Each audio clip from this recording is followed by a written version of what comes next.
छोटे से सुंदर गांव में रामू नाम का एक गरीब लकड़हारा रहता था। वो बहुत मेहनती और ईमानदार इंसान था। उसके परिवार में उसकी पत्नी और एक छोटा बेटा था। रामू रोज सुबह जल्दी उठकर जंगल जाता और लकड़ी काटकर अपने परिवार का पेट भरता था। सावधानी से जाना रामू। चिंता मत करो, मैं जल्दी लौट आऊंगा।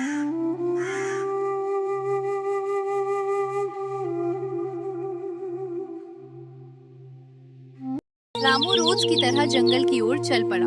रास्ते में पक्षियों की चहचहाहट और ठंडी हवा उसे अच्छा महसूस करा रही थी। आज ज्यादा लकड़ी काटूंगा तो ज्यादा पैसे मिलेंगे।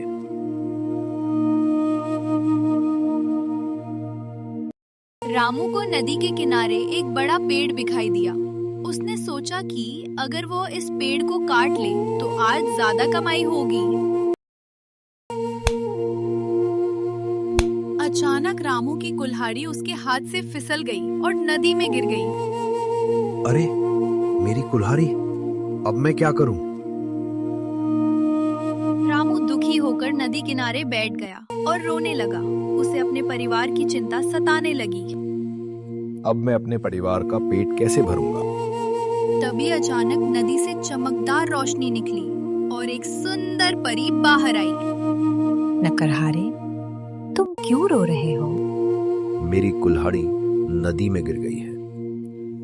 परी पानी में गई और सोने की कुल्हाड़ी लेकर आई। क्या ये तुम्हारी कुल्हाड़ी है? नहीं, मेरी कुल्हाड़ी लोहे की थी।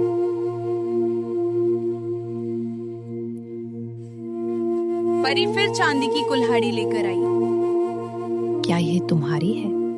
नहीं, ये भी मेरी नहीं है। परी तीसरी बार लोहे की कुल्हाड़ी लेकर आई। हाँ, यही मेरी कुल्हाड़ी है। परी रामू की ईमानदारी से खुश हुई और उसे तीनों कुल्हाड़ियां दे दी। रामू का पड़ोसी शामू लालची था। उसने सब सुनकर खुद भी कोशिश की। शामू कुल्हाड़ी नदी में फेंकता है। आज मैं अमीर बन जाऊंगा। परी ने सोने की कुल्हाड़ी दिखाई। हाँ, यही मेरी है। परी गुस्सा होकर बोली, तुम झूठ बोलते हो, तुम्हें कुछ नहीं मिलेगा। रामू अपनी ईमानदारी से खुशहाल जीवन जीने लगा।